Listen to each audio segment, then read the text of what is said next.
Recommendations. The earlier these are introduced, the better. These are things that I would have benefited from in my earlier years. It's basically a letter to my younger self. Please keep in mind, ASD is a spectrum, so this list may be too little or too much of what another person with this neurological condition may need. The challenge here is that I can only speak to what has helped me after 37 years of being me. Many of the items on this list can help anyone. All humans get overwhelmed by stressors. Autistic people simply have more of a sensitivity to stress and generally take longer to recuperate from it. We all need balance to help calm our nerves and to learn what behavior is socially acceptable. Many of us wear a mask to fit in better at one time or another. 1. Trade skill or special interest education. Builds probability of thriving in society. A trusted mentor in addition would be ideal. This is a great way to start to be aware of what you do and do not like. Even if your hobbies seem too simple to make a career from them, there are experts sought out for just about everything these days. Ask yourself, how can I create a position for my expertise in doing something I love? 2. Assertiveness training and self-defense training builds confidence in uncomfortable situations and feeling safe, removes some risk of being an easy target. Keep in mind we teach others how to treat us. When a dominant person senses a passive one, there's usually a process of displayed hierarchy that plays out. The dominant one needs to stay dominant because of their own fear of losing power. It has nothing to do with you. This fact was lost on me during my growing up years. 3. Self-love practice builds acceptance of one's own strengths and abilities no matter what anyone else thinks. Even if we have to use our masks occasionally, we get to make that choice. Will I put some effort into fitting in today or just be me? Who will I be hanging out with? Who is safe for me to be able to be my authentic self in their company? Why would I choose to be around someone who would harshly judge my true self in the first place? Taking the time to ask these questions every day is a very loving gift we can give ourselves. 4. Self-awareness practice builds a being here now experience in order to know what is needed. Knowing what the body's needs and boundaries are in each moment instead of after the fact is so very important. Meditation is the #1 way to slow the mind, any lingering anxiety, and calm the nerves. My favorite way to meditate, there are many, is to simply get comfortable in a quiet space, close my eyes, and become the witness to whatever thoughts or sensations present to me. If you need to focus on something, use the breath. Sending and receiving love is also wonderful. An especially healing thing I have done in the past is to ask, show me how much I am loved. The realization that you are loved will soon follow. You were never lacking anything. 5. Emotional expression training and/or nonviolent communication training builds an ability to be clear and express needs and boundaries. I have always had trouble expressing myself when I felt anyone was anything but unconditionally loving towards me. Since this world is imperfect, we get the wonderful opportunity to practice expressing what is and is not okay in situations of potential abuse of power. It can make a world of difference. Command your voice with authority. This balances an overpassive nature and removes the accompanying stagnant energy it often possesses. 6. An official diagnosis. For understanding the brain's neurological needs, what resources might be available, and creating social awareness, acceptance, and compassion. I would not have sought a diagnosis if it weren't for a nagging feeling it needed to be done. Not only was I able to learn about potential resources, but I was able to accept and love myself on a deeper level than I ever thought was possible. I had no idea I was masking my authentic self until the diagnosis. I couldn't set about knowing my body's needs without knowing its limitations first. 7. Social meter awareness prevents meltdowns. Learning to detect and honor the social limits meter instead of feeling obligated to be as social as everyone else is extremely beneficial. Quiet time is a much-needed respite for healing in a brain that is not wired to handle multiple stimuli. It took me decades to realize I should not overexert myself socially. My ratio of social to alone time is roughly 20/80. 8.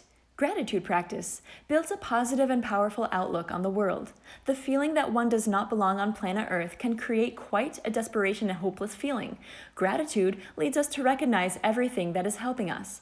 Even the things we thought were negative can have quite the positive spin after we see our growth from them. Journaling our grateful feelings is a very powerful thing to do. 9. Diet moderation. Potential cleansing and balancing effects on neurological functions. Each individual may want to work with a naturopath or other type of doctor to experiment and see if removing, adding, or balancing certain foods or supplements helps, if they feel called to do so. 10. Positive stimulation. Negating unwanted stimuli. Find out what music, scents, environments, colors, textures, animals, and meditations relax you. Experience often. Don't be afraid to try new things. For example, I used to just listen to whatever songs were on the radio. I got a mixed bag of how it made me feel. If I consciously choose my music, I notice a huge difference. Color therapy and essential oil therapy have been around for a long time. Even certain crystals can be very grounding, along with being in nature more often. Remind yourself it is all impermanent. This too shall pass. 11. Balance. Limits the out-of-control feelings. Some of us tend to gravitate towards an all-or-nothing personality. Practice balance in all areas of life and simplify where you can. Take pleasure in being able to control your own environment, no matter how large or small your space is. Slow down. Routines can be helpful or limiting. Take a moment to tune into what you are choosing in this moment and how it makes you feel first. Is it healthy for the mind and body? Does it honor the precious gift of earthly existence? Will it support you and in turn benefit others in your life? 12. Allow. Prevents resistance, the cause of suffering. The emotions we feel are intense. Just allow them and do your best to express yourself in private. This is helpful so we don't need to worry about how others are perceiving us at the same time. It really has nothing to do with anyone else anyway. If emotions are resisted, they become harder to deal with, and one may become escalated with even more intense outbursts or meltdowns. If internalized, they can also cause health issues. Feel them to whatever extent they occur, and they will move through the body more quickly and easily. Deep breathing practice and meditation help immensely. Meditation cultivates more awareness, which lets us know sooner rather than later that an issue requires our attention long before it gets out of control. 13. Say no. Prevents overextension, exhaustion, and protects boundaries. Do not go to a social function if it does not seem fun to you. Is there a tightness in your stomach when you consider it, or is there a lighthearted feeling? Never attend a social function out of obligation. An invitation is an option, not an order.